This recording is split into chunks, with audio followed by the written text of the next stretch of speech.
Inilah kisah horor yang tersembunyi di kegelapan. Pesugihan Nyi Roro Kidul.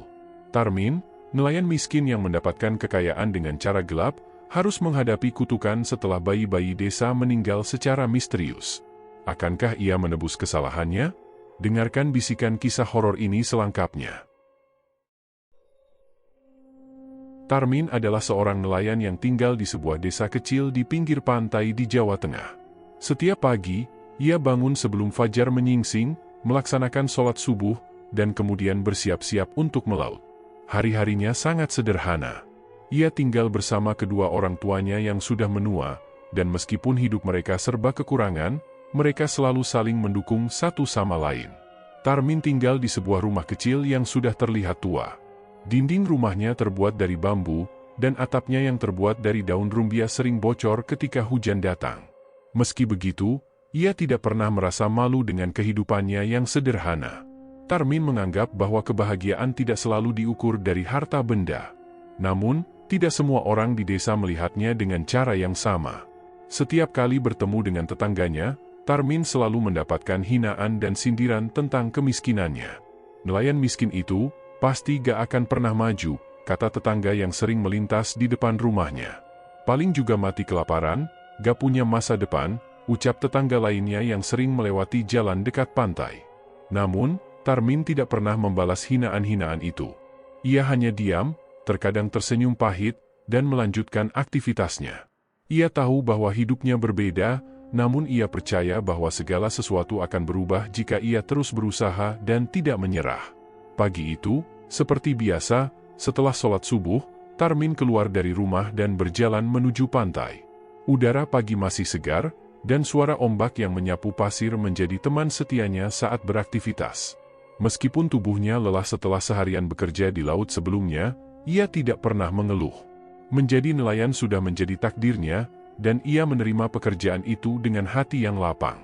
Di sepanjang jalan menuju pantai, Tarmin sering bertemu dengan para nelayan lain yang lebih beruntung darinya. Mereka membawa hasil tangkapan yang melimpah, sementara Tarmin seringkali pulang dengan hasil yang sedikit. Meskipun begitu, Tarmin tidak merasa iri. Ia tahu rezeki masing-masing orang sudah diatur, dan ia percaya pada takdir Tuhan. Hari itu, saat Tarmin tengah berjalan menuju pantai, sesuatu yang aneh terjadi. Ia merasa ada yang berbeda dengan suasana pagi itu. Angin sepoi-sepoi terasa lebih dingin dari biasanya, dan tiba-tiba ia mendengar suara yang tidak jelas asalnya. Suara itu datang dari arah laut, suara yang seolah memanggilnya. Datanglah padaku jika ingin kaya, suara itu terdengar sangat jelas, meskipun tidak ada orang lain di sekitar Tarmin. Tarmin berhenti sejenak dan menoleh ke sekeliling, memastikan tidak ada orang lain yang berbicara. Namun, pantai tetap sepi, hanya ada suara ombak dan angin yang berhembus. Tarmin merasa heran dan sedikit takut, namun ia mencoba untuk mengabaikan suara itu. Mungkin hanya imajinasiku saja, pikirnya, dan ia melanjutkan langkahnya ke perahu yang terparkir di tepi pantai. Namun, suara itu tidak berhenti. Datanglah padaku jika ingin kaya, suara itu kembali terdengar, lebih jelas dan lebih menggetarkan hati. Tarmin mulai merasa terganggu. Ia mencoba menepis rasa takutnya dan berusaha fokus pada pekerjaannya. Namun, bisikan itu terus berlanjut dalam pikirannya sepanjang hari. Setelah pulang ke rumah, Tarmin tidak bisa menyingkirkan perasaan aneh yang menghinggapi dirinya. Bisikan itu terus terngiang-ngiang di telinganya, bahkan saat ia makan malam bersama orang tuanya. Ia ingin menceritakan apa yang ia alami, tetapi ia ragu. Takut orang tuanya khawatir atau menganggapnya gila, ia memilih untuk tetap diam. Namun, dalam hati Tarmin, bisikan itu terus menggema, seolah memanggilnya untuk mencari tahu lebih lanjut. Malam itu, ketika semua orang tidur, Tarmin duduk termenung di depan rumahnya. Ia menatap bintang-bintang yang bersinar di langit, dan pikirannya kembali melayang ke suara aneh yang ia dengar di pantai. Datanglah padaku jika ingin kaya. Apa arti semua ini? Apakah itu hanya khayalan atau ada yang lebih dari itu? Tarmin merasa bingung, namun di sisi lain, ada rasa penasaran yang semakin menguat. Di tengah kegelapan malam, Tarmin merasa ada sesuatu yang lebih besar yang sedang menunggunya. Suara itu, meskipun terdengar misterius dan menakutkan, juga memberikan harapan.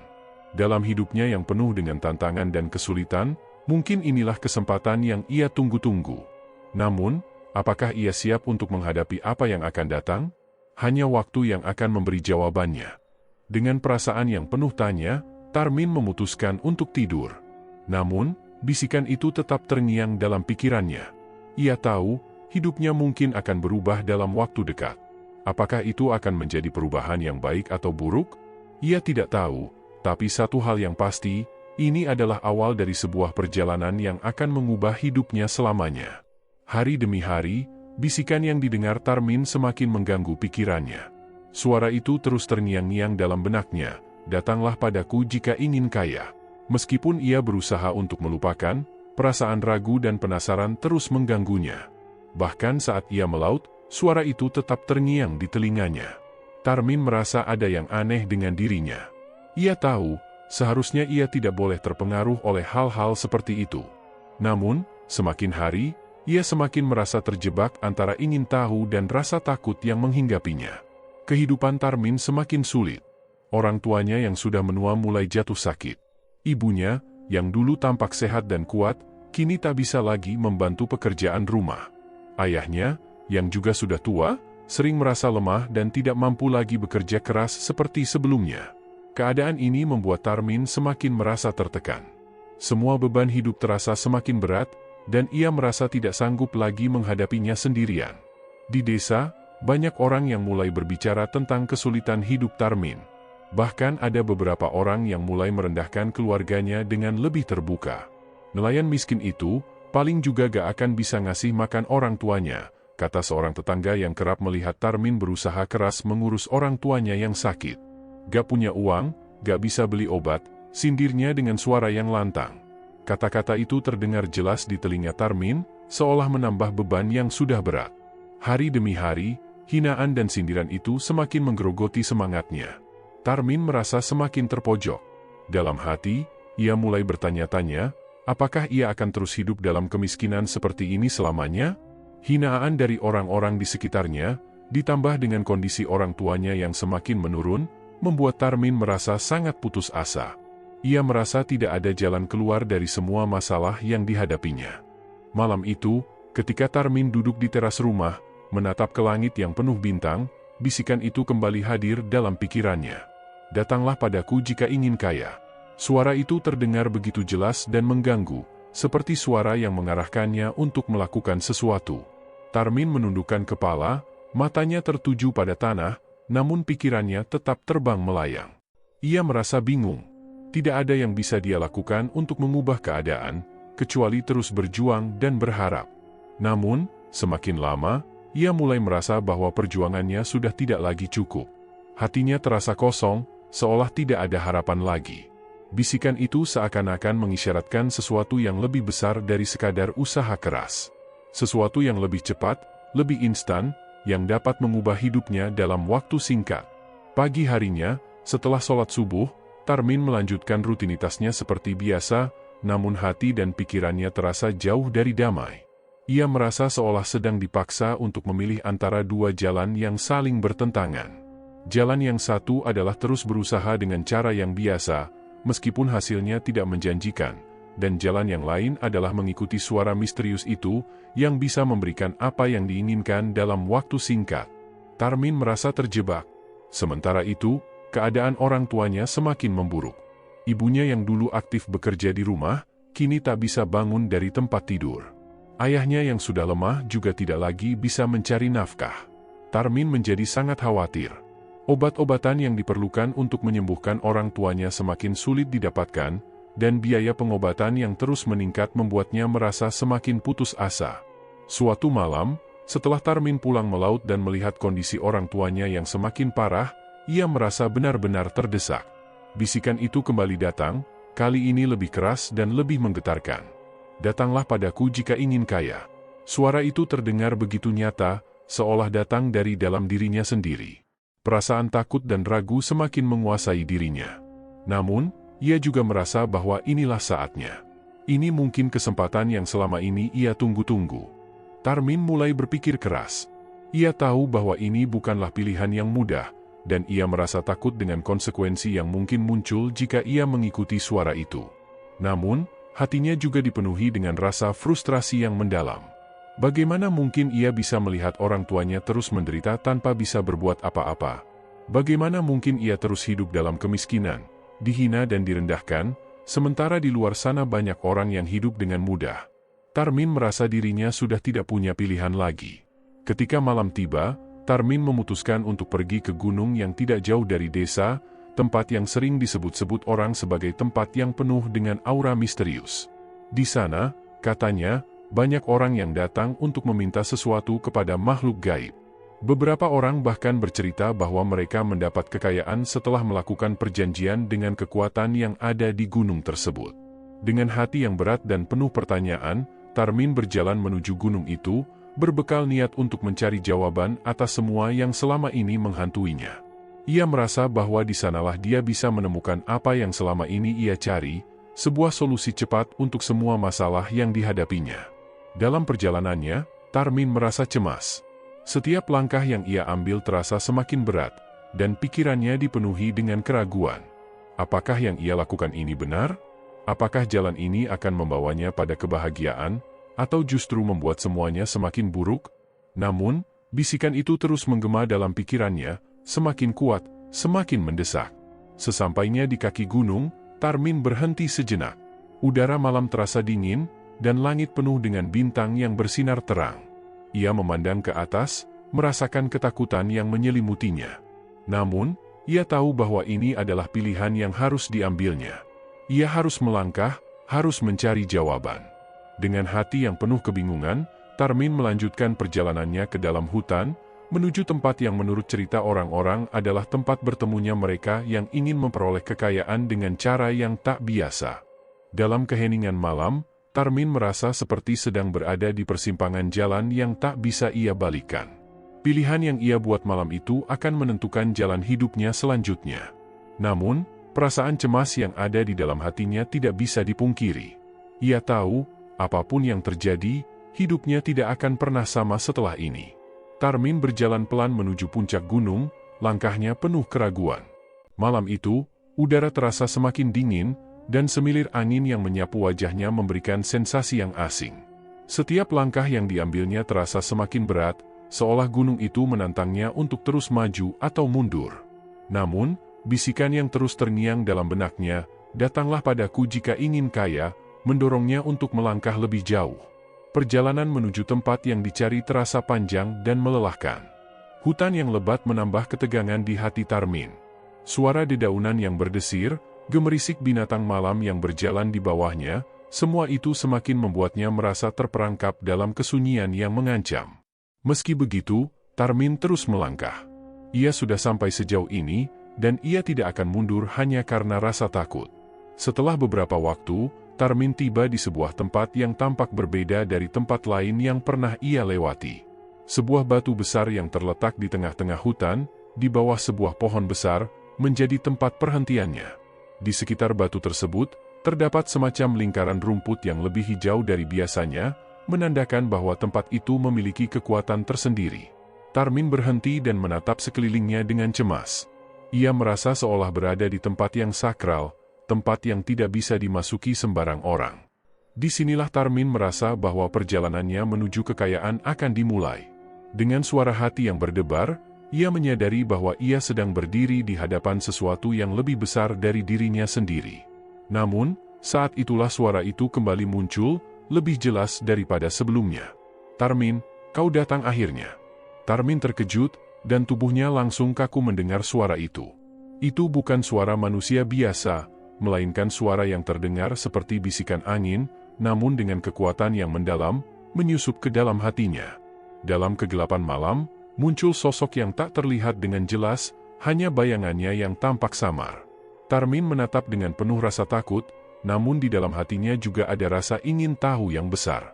Sosok itu mulai terlihat dengan lebih jelas.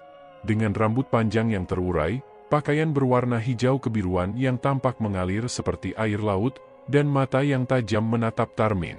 Sosok itu adalah Nyi Roro Kidul, Ratu Laut Selatan, yang selama ini hanya ia dengar dalam cerita-cerita dari orang tua dan tetangga di desanya. Sekarang, sosok tersebut berdiri di depannya, seolah memanggilnya untuk datang lebih dekat. "Jangan takut, Tarmin," suara Nyi Roro Kidul terdengar lagi, kali ini lebih lembut dan memikat. Aku tahu mengapa kamu datang ke sini. Kamu ingin kaya, kan? Kamu ingin mengubah nasibmu, dan aku bisa membantumu. Tarmin merasa bingung dan ragu. Meskipun ia sudah lama mendengar tentang cerita-cerita mistis yang berkaitan dengan Nyi Roro Kidul, ia tidak pernah membayangkan akan bertemu langsung dengan sosok tersebut. Namun, di sisi lain, rasa ingin tahu dan harapannya untuk memperbaiki hidup semakin menguat. Ia ingin melupakan segala hinaan yang diterimanya dari orang-orang di desa.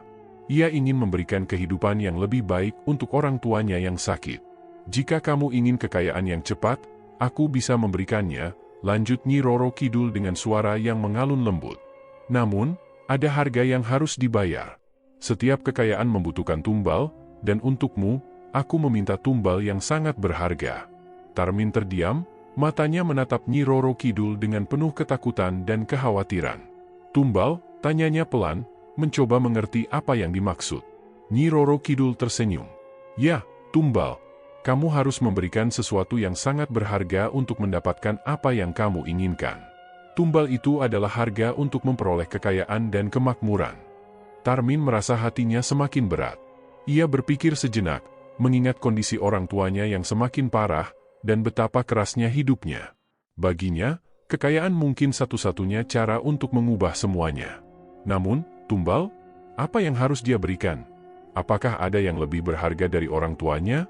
Tetapi dalam sekejap, hatinya teringat pada satu hal yang sudah lama ia dengar, cerita tentang bayi yang menjadi tumbal dalam ritual-ritual semacam ini. Pikiran itu membuatnya terhenyak, namun ada sebuah suara dalam hatinya yang berbisik, "Ini kesempatanmu." "Apa yang harus saya lakukan?" tanya Tarmin dengan suara gemetar. Ia merasa seolah ia telah memasuki jalan yang tidak bisa dia kembali. "Ambil bayi yang tak berdosa, yang lahir dalam keadaan lemah, dan bawa dia ke sini. Hanya dengan itu, aku akan memberimu kekayaan yang tak terhingga. Kamu akan memiliki rumah besar, perahu yang mewah, dan semua yang kamu inginkan. Tak akan ada lagi kelaparan atau penderitaan bagi keluargamu," ujar Nyi Roro Kidul, suaranya mengalun lembut namun penuh tekanan. Tarmin terdiam. Perasaannya bercampur aduk antara takut, terkejut, dan rasa ingin tahu yang semakin kuat. Bisikan itu begitu memikat, seolah tak ada pilihan lain. Hatinya yang ragu mulai goyah. Sebuah bayi, pikirnya, apakah itu harga yang harus dibayar untuk hidup yang lebih baik? Nyi Roro Kidul menyadari kebingungannya.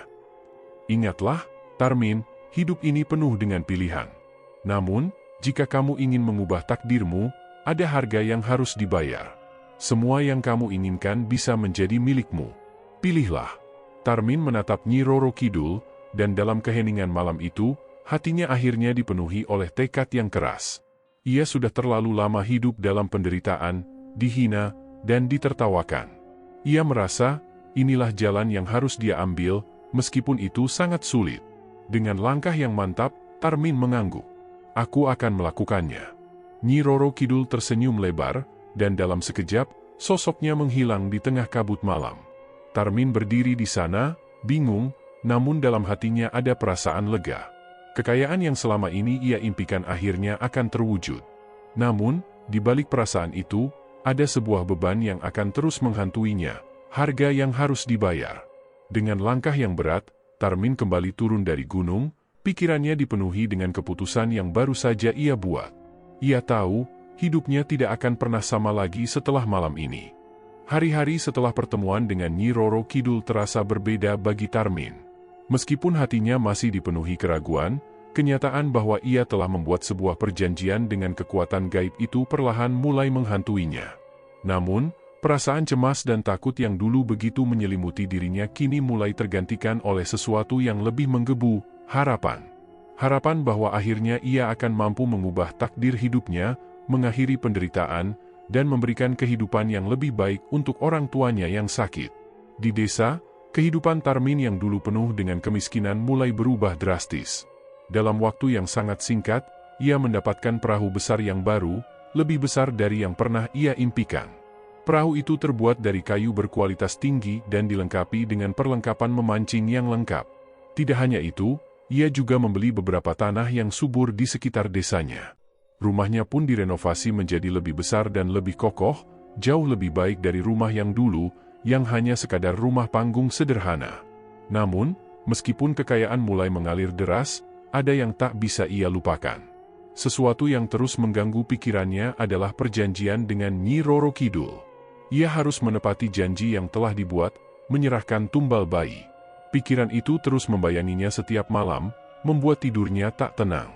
Suatu hari, ketika Tarmin sedang mempersiapkan perahu barunya untuk pergi melaut, perasaan cemas itu kembali datang. Ia tahu, satu-satunya cara untuk menepati janji tersebut adalah dengan membawa bayi sebagai tumbal. Namun, bagaimana ia bisa mendapatkan bayi itu? Ia merasa ragu untuk melakukannya, meskipun kekayaan yang ia dapatkan telah jauh melebihi apa yang ia bayangkan.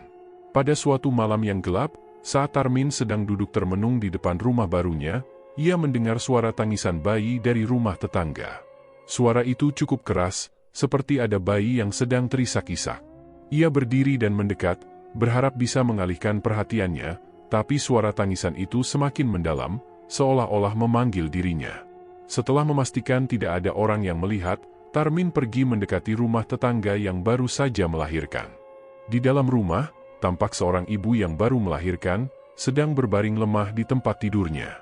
Wajahnya pucat, dan ada kesedihan yang tampak jelas di matanya. Bayi yang baru lahir itu terbaring di dalam pelukannya, tampaknya sangat rapuh, dengan tubuh kecilnya yang masih sangat lemah. Bayi itu, dengan mata yang setengah terpejam, terus menangis, meronta-ronta, seolah merasakan ketidaknyamanan. Tarmin berdiri di luar rumah, terpaku oleh tangisan bayi itu. Hatinya berdebar-debar. Teringat akan perjanjian yang sudah ia buat, ingatan akan Nyi Roro Kidul kembali hadir dengan jelas dalam pikirannya. Dalam kebingungannya, ia berdiri lebih lama, seolah menimbang-nimbang pilihan yang ada di hadapannya. Meskipun hatinya bergejolak, ia merasa bahwa ini adalah kesempatan yang tidak boleh dilewatkan. Ia pun memberanikan diri untuk masuk ke dalam rumah itu. "Maafkan saya, Bu. Saya hanya ingin membantu," ujar Tarmin pelan, dengan suara yang sedikit gemetar. Ibu bayi itu menoleh dan melihat Tarmin, tampak kelelahan. "Oh, Tarmin, ada yang bisa saya bantu?" tanya ibu itu. Matanya tampak kosong karena keletihan. Tarmin mencoba tidak menatap langsung pada bayi yang ada di pelukan wanita tersebut. "Saya hanya ingin memastikan semuanya baik-baik saja. Bila ada yang bisa saya bantu, saya siap membantu." Perasaan bersalah mulai merayapi hati Tarmin. Ia tahu, ini adalah momen yang akan menentukan. Meski ada rasa takut yang terus merayapi dirinya, perasaan itu perlahan menghilang seiring dengan keputusan yang mulai terbentuk dalam pikirannya. Ia harus menepati janjinya, walaupun dengan cara yang mengerikan. Hatinya semakin berat, namun keinginan untuk mencapai kebahagiaan lebih besar dari rasa takut itu. Setelah beberapa hari, keadaan bayi itu semakin buruk. Tubuh bayi yang rapuh itu tampak semakin lemah. Ibu bayi itu tidak mampu memberikan perawatan yang maksimal karena kondisinya juga lemah setelah melahirkan. Suasana di rumah tetangga semakin tegang, dan Tarmin merasa semakin dekat untuk melaksanakan rencananya. Pada suatu malam yang sepi, Tarmin datang lagi ke rumah tersebut. Ia membawa serta sebuah kantong kain yang ia bawa dari rumahnya. Ia merasa seolah-olah tak ada pilihan lain. Di malam itu, ia memasuki rumah tetangga dan mendekati bayi yang sedang terbaring lemah. Ia menyentuh kepala bayi itu untuk terakhir kalinya, merasakan kehangatan tubuh kecil yang tak berdaya. Hatinya diliputi perasaan yang sangat berat, namun langkahnya terasa sudah pasti. Dengan perlahan, Tarmin mengambil bayi itu dari pelukan ibunya yang tertidur lelap. Dalam keheningan malam, ia menggendong bayi itu menuju tempat yang telah dijanjikan, sebuah tempat terpencil di luar desa, tempat di mana ia bertemu dengan Nyi Roro Kidul. Perasaan yang Tarmin rasakan saat itu begitu campur aduk. Antara rasa takut, kesedihan, dan penyesalan yang mendalam, ia melangkah menuju tempat itu. Semakin dekat ia dengan tujuan, semakin berat langkah kakinya, seolah ada suara hati yang terus berteriak, "Apa yang sedang kamu lakukan? Ini tidak benar." Namun, suara itu terdiam begitu saja ketika ia melihat cahaya hijau kebiruan yang mulai menyinari malam itu. Tarmin berdiri di tempat yang sama seperti pertama kali ia datang ke gunung itu. Di sana, Nyi Roro Kidul menunggunya. Sosoknya yang mempesona tampak lebih jelas malam itu, dan senyumnya yang penuh kekuatan seperti menyambut Tarmin. Di tangan Tarmin, bayi itu masih terbaring, terbungkus kain yang ia bawa. "Tarmin, Suara Nyi Roro Kidul terdengar, kali ini lebih lembut namun penuh kekuatan. Kau telah memenuhi bagian dari perjanjian kita. Tarmin menyerahkan bayi itu kepada Nyi Roro Kidul, yang dengan lembut mengambilnya dari tangannya. Mata Tarmin menatap bayi itu dengan rasa sesal yang mendalam. Ia merasa telah kehilangan sebagian dari kemanusiaannya malam ini. Namun, di balik rasa penyesalan itu, ada pula rasa leganya karena akhirnya ia bisa menepati janji untuk memperoleh kekayaan yang dijanjikan. Nyi Roro Kidul tersenyum, senyum yang menakutkan namun penuh kuasa. Kekayaanmu sudah siap, Tarmin. Tapi ingat, tidak ada jalan kembali setelah ini. Dengan demikian, perjanjian itu ditepati. Bayi yang tak berdosa itu menjadi tumbal, dan kekayaan yang dijanjikan mulai mengalir deras. Namun, Tarmin tak menyadari bahwa keputusannya malam itu akan menimbulkan konsekuensi yang jauh lebih besar dari yang pernah ia bayangkan. Beberapa minggu setelah kehidupan Tarmin berubah total, perubahan itu terasa begitu signifikan. Kekayaan yang sebelumnya hanya sebatas mimpi kini menjadi kenyataan yang tak terhindarkan. Rumah sederhana yang dulu ia tempati kini telah digantikan dengan rumah besar yang kokoh, berlantai 2 dengan atap yang rapi dan dinding batu yang kuat. Perahu besar yang baru ia beli kini siap melaut, dan hasil tangkapan ikan pun tak terhitung jumlahnya. Tanah yang ia beli pun subur, menghasilkan tanaman yang berlimpah, sementara orang tuanya yang dulu sakit kini tampak lebih sehat. Namun, di balik kebahagiaan yang ia rasakan, ada perasaan gelisah yang tak bisa dihilangkan. Meskipun kehidupan di luar tampak sempurna, ada perasaan tidak tenang yang terus mengganggu pikirannya. Tarmin tahu betul bahwa kekayaan ini datang dengan harga yang sangat tinggi. Kegelisahan datang begitu saja, seperti bayangan yang terus mengikutinya. Bayi yang ia jadikan tumbal untuk memperoleh kekayaan itu terus menggelayuti pikirannya. Wajah bayi yang tak berdaya itu seringkali muncul dalam mimpinya, dan ia merasa tak bisa melupakan kejadian itu. Sementara itu, di desa, kehidupan Tarmin juga semakin diperhatikan. Dulu, ia hanya seorang nelayan miskin yang dihina dan diremehkan oleh tetangga. Namun kini, dengan kekayaannya, ia menjadi sosok yang dihormati. Banyak orang datang padanya untuk menjalin hubungan baik, bahkan meminta bantuan dalam berbagai hal. Namun meski ia merasa bangga atas perhatian ini, perasaan kosong tetap ada. Di balik semua perubahan ini, Tarmin merasa ada sesuatu yang hilang, sesuatu yang tak bisa ia temukan meskipun ia memiliki semua yang ia inginkan. Di tengah kesuksesan yang ia nikmati, sebuah peristiwa aneh mulai terjadi di desa. Beberapa ibu mulai datang ke rumah Tarmin dengan wajah cemas dan khawatir. Salah satu ibu itu mendatangi Tarmin pada pagi hari yang cerah. "Tarmin, tolong bantu kami. Ada yang aneh terjadi di desa ini," ujar ibu itu dengan suara panik. Tarmin yang sedang duduk santai di teras rumahnya segera berdiri, mencoba merespon. "Ada apa, Bu? Kenapa tampak cemas sekali?" Ibu itu menarik napas dalam-dalam dan menceritakan kejadian yang membuatnya cemas. Bayi-bayi di desa ini meninggal secara tiba-tiba, dan ada yang aneh. Semua bayi yang meninggal kepalanya terputus. Kami sangat takut, dan kami tidak tahu apa yang harus dilakukan. Kami ingin tahu, apakah kamu tahu sesuatu tentang ini? Tarmin merasakan jantungnya berdegup lebih kencang saat mendengar cerita itu. "Apa? Kepala bayi-bayi itu terputus?" tanya Tarmin, mencoba menyembunyikan kekhawatiran di dalam hatinya. Ibu itu mengangguk. "Iya, Tarmin. Setiap kali bayi meninggal, kepala mereka terputus dengan cara yang tidak wajar. Kami sangat khawatir, apakah ini ada hubungannya dengan sesuatu yang buruk?" Kecurigaan ibu itu memang tidak sepenuhnya tanpa alasan. Kehidupan Tarmin yang tiba-tiba berubah drastis sejak ia memperoleh kekayaan telah memicu berbagai pertanyaan di kalangan warga. Mereka mulai bertanya-tanya apakah ada sesuatu yang tidak biasa terjadi pada Tarmin. Namun, meskipun warga semakin gelisah, tak seorang pun yang bisa membuktikan hubungan langsung antara kematian bayi-bayi itu dengan kekayaan Tarmin. Namun, bagi Tarmin, perasaan gelisah itu semakin sulit untuk dibendung. Setiap kali ia mendengar tentang kejadian bayi yang meninggal dengan cara yang tidak wajar itu, perasaan bersalah semakin menggerogoti dirinya. Ia tahu, meskipun tidak ada yang bisa membuktikannya, semuanya berhubungan dengan perjanjian yang ia buat dengan Nyi Roro Kidul. Bayi-bayi yang meninggal dengan cara tragis itu adalah akibat dari tindakannya. Setiap hari, rasa cemas itu semakin membebani pikirannya.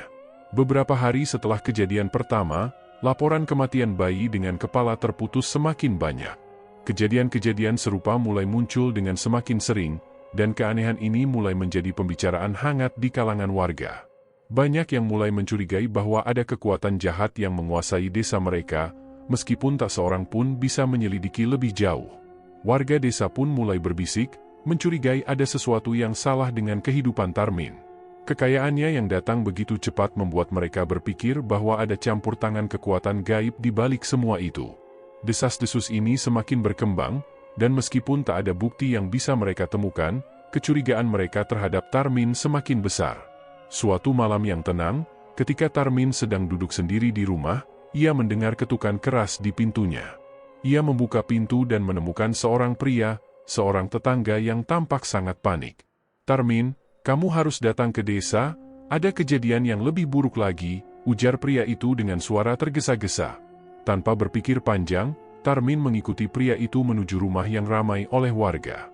Di dalam rumah, Tarmin melihat pemandangan yang sangat mengerikan, seorang bayi yang baru meninggal dengan kepala yang terputus. Warga desa tampak bingung dan ketakutan, beberapa menangis, sementara yang lainnya hanya terdiam, merasakan ketegangan yang tak bisa dijelaskan. Seorang ibu yang tampak sangat terkejut mendekati Tarmin. "Tarmin, kenapa ini terjadi? Apakah ini ada hubungannya dengan kejadian-kejadian sebelumnya?" tanyanya dengan suara penuh kecemasan. Tarmin berdiri terdiam, hanya bisa mematung di tempatnya, merasakan beratnya kenyataan yang kini harus ia hadapi. Meskipun ia ingin menjelaskan bahwa semua ini adalah akibat dari keputusan yang telah ia buat, ia merasa tidak memiliki kata-kata yang tepat. Semua yang terjadi sekarang adalah hasil dari perjanjiannya dengan Nyi Roro Kidul. Bayi-bayi yang tak bersalah itu menjadi tumbal dari kekayaan yang ia nikmati.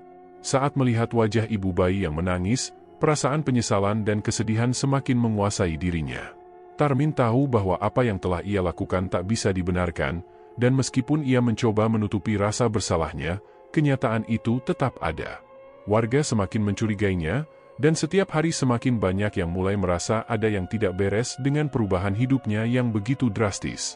Dengan ketegangan yang semakin meningkat di desa, Tarmin mulai merasa semakin terjebak dalam situasi yang tak bisa ia hindari. Keputusan yang ia ambil dulu mungkin telah memberinya kekayaan, tetapi kini ia harus menghadapi konsekuensi yang tak terelakkan. Hari-hari di desa semakin mencekam. Setiap kali Tarmin melangkah keluar rumah, ia merasa seperti ada ratusan pasang mata yang mengawasinya, penuh kecurigaan.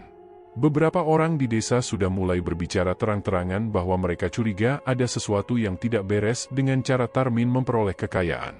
Kejadian-kejadian aneh yang terus terjadi, terutama kematian bayi-bayi dengan kepala terputus, semakin memperkuat desas-desus ini.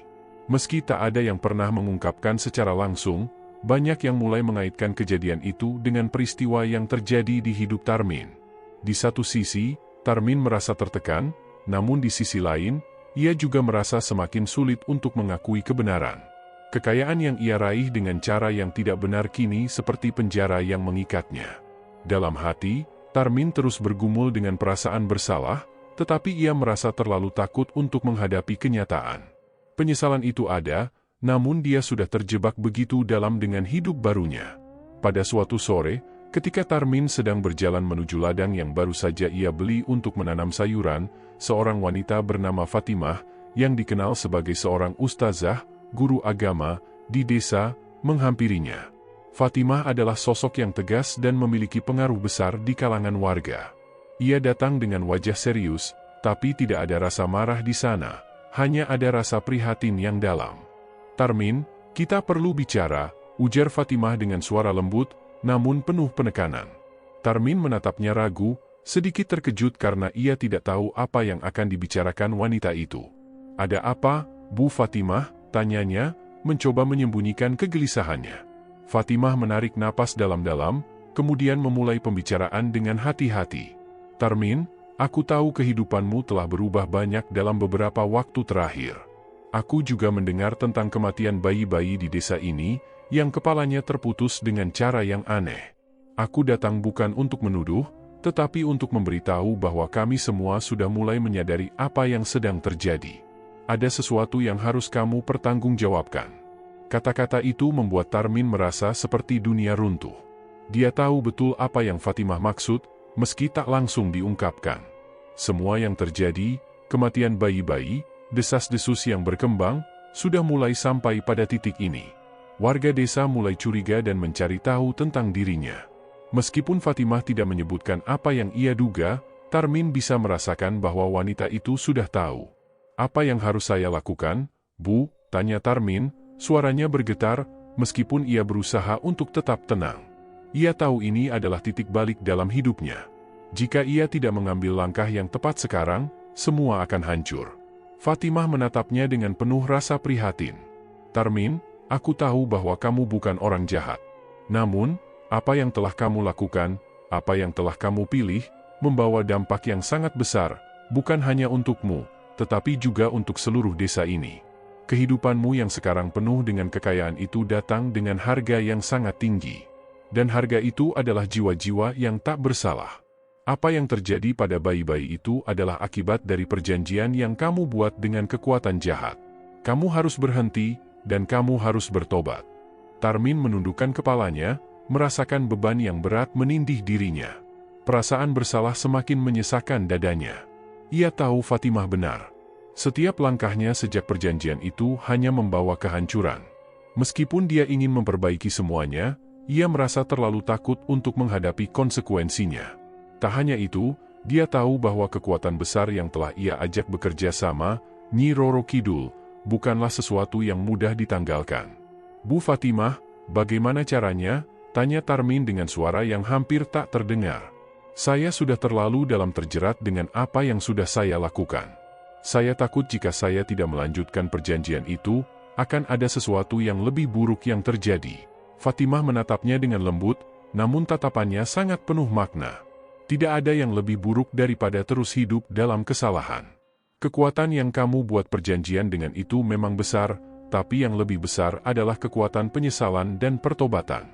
Jika kamu benar-benar ingin menyelamatkan dirimu dan desa ini, kamu harus berhenti. Jangan biarkan hidupmu dikuasai oleh hal-hal yang tidak baik. Kembali ke jalan yang benar, dan dengan pertolongan Allah, semuanya bisa diperbaiki." Mendengar kata-kata Fatimah, Tarmin merasa ada secercah harapan yang muncul. Ada bagian dalam dirinya yang ingin berubah, yang ingin melepaskan diri dari bayang-bayang masa lalu. Namun, saat ia membayangkan konsekuensi dari membatalkan perjanjiannya dengan Nyi Roro Kidul, rasa takut kembali menghampirinya. Ia tahu betul bahwa hal ini bukanlah keputusan yang bisa diambil sembarangan. Nyi Roro Kidul adalah entitas yang tidak bisa dianggap remeh. Fatimah melanjutkan, "Aku akan membantu kamu, Tarmin. Kami akan berdoa bersama agar kamu diberikan kekuatan untuk melepaskan dirimu dari ikatan itu. Tetapi yang terpenting adalah kesungguhanmu untuk berubah. Kamu harus menunjukkan kepada Nyi Roro Kidul bahwa kamu tidak akan lagi mengikuti perjanjiannya." Mendengar hal itu, Tarmin merasa ada sedikit kelegaan. Ia tahu bahwa untuk memperbaiki semuanya, ia harus menghadapi rasa takut yang begitu besar. Ia tak bisa lagi membiarkan dirinya terperangkap dalam kekayaan yang berasal dari kesalahan. Sekalipun ia harus kehilangan semua yang telah ia raih, ia harus memilih jalan yang benar. Tarmin pun setuju untuk mengikuti saran Fatimah. Pada malam yang sama, Fatimah memimpin doa bersama warga di masjid desa. Doa itu adalah doa untuk keselamatan, untuk memohon ampun atas semua dosa, dan untuk membebaskan Tarmin dari perjanjian gelap yang mengikatnya. Suasana penuh dengan ketenangan dan harapan, meski ada ketegangan yang samar di udara. Keesokan harinya, Tarmin bertekad untuk mendaki gunung yang menjadi tempat ia melakukan pertapaan dulu, tempat ia bertemu dengan Nyi Roro Kidul. Ia tahu, untuk benar-benar bebas, ia harus membatalkan perjanjian itu langsung di hadapan kekuatan yang telah mengikatnya. Meski hatinya penuh rasa takut, ia tahu bahwa ini adalah jalan yang harus ia tempuh untuk menebus segala kesalahan yang telah ia buat. Begitulah, di atas gunung yang sunyi itu, Tarmin menghadapi tantangan terbesar dalam hidupnya. Apa yang ia hadapi nanti, hanya waktu yang akan memberi jawaban. Namun, di dalam hatinya, ia mulai merasakan ada sedikit harapan yang menguat. Harapan bahwa mungkin, meskipun masa lalu tidak bisa diubah, masa depan masih bisa diperbaiki. Keesokan harinya, setelah pertemuannya dengan Fatimah, Tarmin merasa hatinya semakin berat. Keputusan yang akan ia ambil di atas gunung bukanlah hal yang mudah. berpisah dengan kekayaan yang telah ia dapatkan dengan cara yang salah, dan menghadapi konsekuensi dari perjanjian dengan Nyi Roro Kidul, adalah tantangan yang jauh lebih besar dari yang ia bayangkan. Namun, rasa bersalah yang semakin menekan, ditambah dengan keinginan untuk memperbaiki semua yang telah ia rusak, membuatnya tidak punya pilihan lain. Di pagi yang cerah, Tarmin mengenakan pakaian sederhana dan berangkat menuju gunung tempat ia melakukan pertapaannya dulu. Dengan setiap langkah yang ia ambil, perasaan gelisah semakin menghantuinya. Ia tahu bahwa ini adalah langkah terakhir untuk membebaskan dirinya dari ikatan yang selama ini mengendalikan hidupnya. Namun, ketakutan yang ia rasakan juga tidak bisa disangkal. Gunung itu terlihat sangat sunyi, hanya diwarnai oleh suara angin yang berdesir lembut. Tarmin telah melewati jalan berliku menuju puncak gunung ini beberapa kali, tetapi kali ini rasanya berbeda. Ia bukan lagi seorang nelayan miskin yang mencari kekayaan, tetapi seorang pria yang ingin menebus kesalahan dan melepaskan diri dari bayang-bayang kelam yang selama ini mengikutinya. Setiap langkah yang ia ambil terasa semakin berat, seolah gunung itu sendiri menguji tekadnya. Di puncak gunung, Tarmin berdiri di tempat yang sama tempat ia pertama kali bertemu dengan Nyi Roro Kidul. Udara terasa dingin, dan angin berhembus kencang, membawa suasana misterius yang tak bisa dijelaskan. Namun, di balik keheningan itu, ada rasa takut yang menyelimuti dirinya. Ia tahu, pada titik ini, keputusan yang ia buat akan menentukan masa depannya, dan juga kehidupan desa yang telah lama terpengaruh oleh perbuatannya. "Aku di sini, Nyi Roro Kidul," kata Tarmin dengan suara yang bergetar, memanggil entitas yang selama ini telah memberi kekayaan padanya. Tidak ada jawaban. Hanya keheningan yang menyelimuti sekelilingnya. Tarmin mengulang kata-katanya, tetapi kali ini lebih keras, penuh keyakinan. "Aku datang untuk membatalkan perjanjian ini. Aku tidak ingin lagi menjadi bagian dari kesepakatan ini." Tiba-tiba, angin yang sebelumnya berhembus perlahan berubah menjadi sangat kencang, seperti ada kekuatan besar yang mulai mengelilinginya. Suasana di sekitar Tarmin berubah gelap. Bayangan yang samar mulai terlihat di hadapannya, dan suara gemerisik terdengar dari kejauhan. Sebuah bayangan besar muncul di hadapannya, sosok yang tak bisa dilihat dengan jelas, namun Tarmin tahu bahwa itu adalah Nyi Roro Kidul. Suara halus yang penuh kekuatan terdengar di telinganya. "Tarmin, kau datang untuk membatalkan perjanjian kita," suara itu menggetarkan tanah tempatnya berdiri. Tarmin merasa jantungnya berdegup kencang, namun ia tidak mundur. "Ya, Nyi Roro Kidul, aku datang untuk mengakhiri semuanya. Aku tahu apa yang telah aku lakukan adalah kesalahan. Kekayaan yang aku peroleh datang dengan harga yang sangat tinggi. Aku menyesal. Aku ingin menebusnya." Suasana di sekitar gunung semakin mencekam. Bayangan Nyi Roro Kidul semakin jelas, namun wajahnya tidak tampak. Hanya kekuatan besar yang terasa begitu kuat. "Kamu tidak bisa begitu saja membatalkan perjanjian ini, Tarmin. Kekuatan yang telah kita sepakati bukanlah sesuatu yang bisa kau ubah begitu saja. Kau sudah memilih jalanmu, dan sekarang kamu harus menerima konsekuensinya." Tarmin merasa ketakutan yang luar biasa, tetapi ia tidak ingin mundur lagi. "Aku tidak bisa hidup dengan perasaan bersalah ini. Aku tidak bisa melihat desa ini hancur hanya karena keinginanku akan kekayaan. Aku ingin menebus semuanya, meskipun itu berarti aku harus kehilangan semua yang aku miliki." Keheningan yang sangat lama melanda. Tarmin berdiri tegak, menunggu jawaban. Dalam hatinya, ia berdoa agar diberikan kekuatan untuk mengakhiri perjanjian ini. Lama-kelamaan, bayangan Nyi Roro Kidul perlahan menghilang, dan angin yang kencang mulai mereda. Sebuah suara terdengar lagi, kali ini lebih lembut namun penuh kekuatan. "Tarmin, kamu memang memiliki hati yang tulus, tetapi tidak ada yang mudah dalam dunia ini. Perjanjian ini telah berlangsung lama, dan kini kamu harus membayar harga yang setimpal. Kekayaanmu yang kau nikmati, kehidupanmu yang baru, semuanya akan hilang, dan kamu harus siap menerima konsekuensinya." Tanpa berkata-kata, Tarmin merasa tubuhnya lemas. Kekayaan yang selama ini ia nikmati perlahan menghilang, seperti ditarik kembali oleh kekuatan tak terlihat. Rumah besar yang ia miliki, ladang yang subur, bahkan perahu-perahu besar yang ia miliki, semuanya mulai hilang dari pandangannya. Semuanya kembali seperti semula, bahkan mungkin lebih buruk. Ia merasa seolah kembali menjadi nelayan miskin yang tidak memiliki apa-apa. Ketika proses itu selesai, suasana sekitar Tarmin kembali tenang.